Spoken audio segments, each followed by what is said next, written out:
कि आज के वर्तमान समय में जो हम एक तरीके से कंपटीशन के लेवल पर अगर आप तैयारी कर रहे हैं तो उसके अंदर आपके लड़के भी इसमें शामिल हैं और इसी कंपटीशन फील्ड के अंदर लड़कियां और कई विवाहित महिलाएं भी एक तरीके से तैयारी कर रही हैं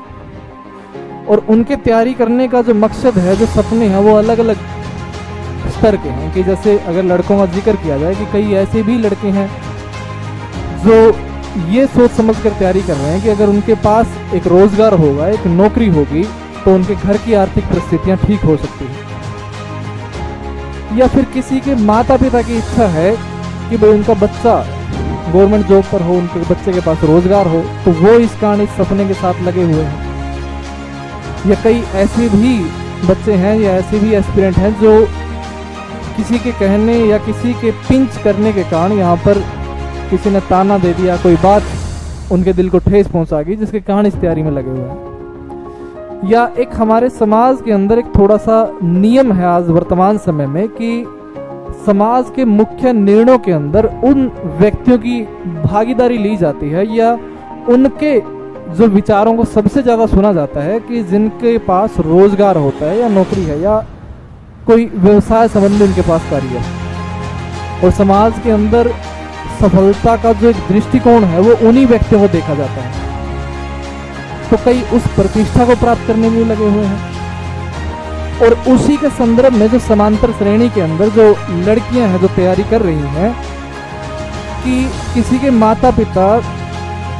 किसी संस्थान के अंदर उस लड़की को एक तरीके से गवर्नमेंट जॉब की तैयारी के लिए भेजते हैं,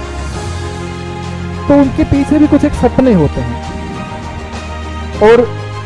अगर उस लड़की को रोजगार मिलता है तो जाहिर सी बात है कि उस रोजगार के कारण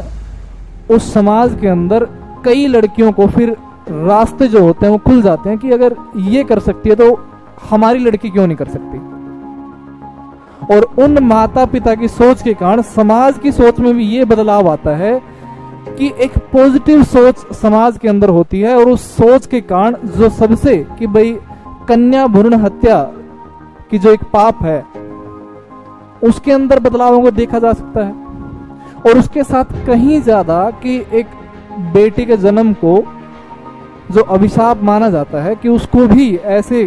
कार्यों के साथ उस अभिशाप को वरदान में बदला जा सकता है। और उसके साथ साथ अगर हम दूसरी दृष्टि से देखें कि दूसरी और चीज अगर हम देखें कि जो लड़कियों के अंदर भी वो वर्ग जो विवाहित महिलाएं जिनको कहा जा सकता है, और विवाहित महिलाओं की आज के समय में हम जितनी भी पुरुष और महिला के असमानता भेदभाव के बारे में जिक्र करें, लेकिन आज हमारे समाज के अंदर कुछ एक स्तर पर लेकर महिला और महिला के बीच में भी असमानता है। कि जैसे गांव देहात के घर के अंदर आप लोगों ने कई बार देखा होगा कि गांव के अंदर जो उस घर की लड़की होगी और उस घर की जो बहू है उनके अंदर जो अधिकारों का एक तरीके से असमानता है, वो असमानता उन अधिकारों के अंदर भी मिलती है। और कई जो महिलाएं, जो विवाहित महिलाएं जो इस सपने को लेकर के लगी हुई हैं कि अगर उनके पास एक रोजगार होगा, एक नौकरी होगी, तो निश्चय ही समाज की उस सोच को बदला जा सकता है कि जहां पर विवाहित महिलाओं को सिर्फ और सिर्फ झाड़ू चौके या फिर घर की दहलीज तक ही सीमित रखने, उस सोच में भी बदलाव आ सकता है। और महिला सशक्तिकरण को लेकर के कितने भी बदलाव, कितने भी प्रावधान हो, वास्तविक महिला सशक्तिकरण हो सकता है अगर महिला के पास खुद का पैसा होगा, तो वास्तव में वही महिला सशक्तिकरण है। चाहे वो पैसा एक नौकरी, एक रोजगार के कारण हो, चाहे वो सब रोजगार के कारण, यही वास्तव में महिला सशक्तिकरण को महिला सशक्तिकरण कहा जा सकता है। और महिलाओं का एक हरियाणा के विधानसभा के दृष्टिकोण हम देखें कि जब हरियाणा की प्रथम विधानसभा की शुरुआत होती है